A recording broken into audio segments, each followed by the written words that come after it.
Hi, it's Phil Bedford here again, the Rebel Networker, and today I'm privileged to be here with Dr. Marshall Goldsmith, and I've just spent the day having my mind blown with some incredible information, and it really is a privilege being here. Thank you very much. Another fantastic day organised by the Right Selection team. Thank you.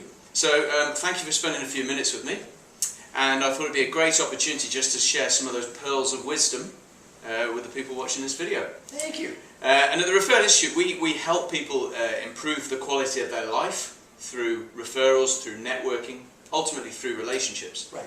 And I just thought it would be a great idea to ask you, what would your advice be for leaders in business to help them increase the quality of life for themselves and for their employees, both in business and at home? Well, the first thing, I think what you're doing is very, very important, and it's going to become only more important in the future. I did a big study that was published in a book called Global Leadership: The Next Generation. And we talked about how the leader of the future is going to be different than the leader of the past.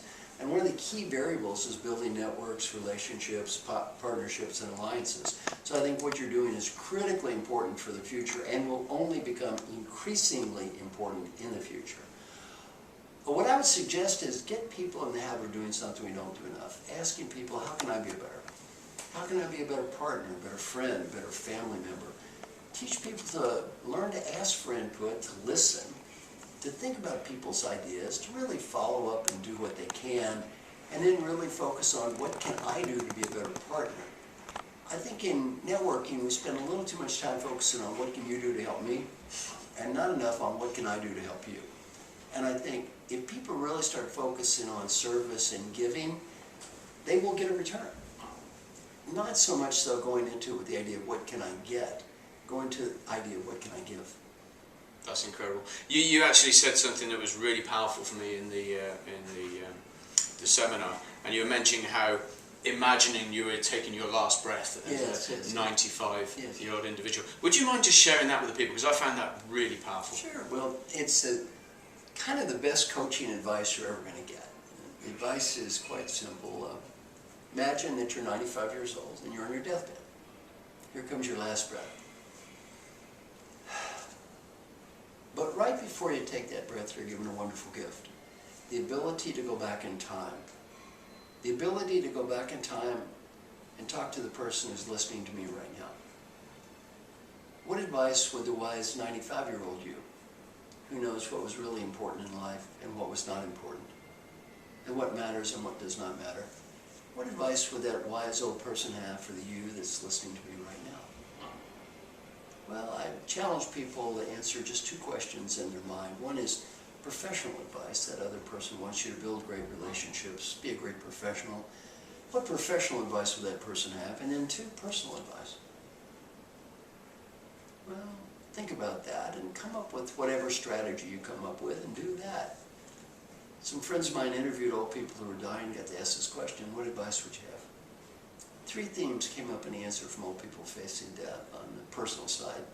Theme number one, 3 words: be happy now. Not next week, not next month, not next year. The Great Western Disease, I'll be happy when. When I get the money, the status, the BMW, the condominium, I'll be happy when. The 95-year-old person facing death, that is when. A learning point from old people, I got so wrapped up looking what I did not have, I could not see what I did have. I've asked thousands of parents around the world this question. When my child grows up, I want my child to be, and they'll say, give me one word. One word comes up from parents, more than every other word combined, no matter what country I'm in. What's that word? Happy. So I say, you want your kids to be happy, you want your parents to be happy, you want people who love you to be happy, you want people around you to be happy, you go first. You be happy. Number two, from old people facing death, friends and family. Very important to realize that although the coworkers are important, don't ignore your friends and family. When you're 95, they're the only ones that care. And learning point 3, if you have a dream, go for it. Because if you don't when you're 35, you may not when you're 95. Business advice isn't much different. Number 1, have fun. Life is short. Number 2, which relates to your job as people, do whatever you can to help people, build relationships with people. The main reason to do that has nothing to do with money or status or getting ahead. It's 95-year-old you will be proud of you because you did and disappointed if you don't. And the other advice is also saying go for it. The world's changing, your industry's changing, do what you think is right. You may not win. At least you can look in the mirror and say, I tried. Old told people almost never regret the risk they took and failed. They always regret the risk they didn't take. Wow. Well, I just think I better stop there. But thank you so much. It's been a privilege, and I look forward to meeting you again. Thank you so much. Take care.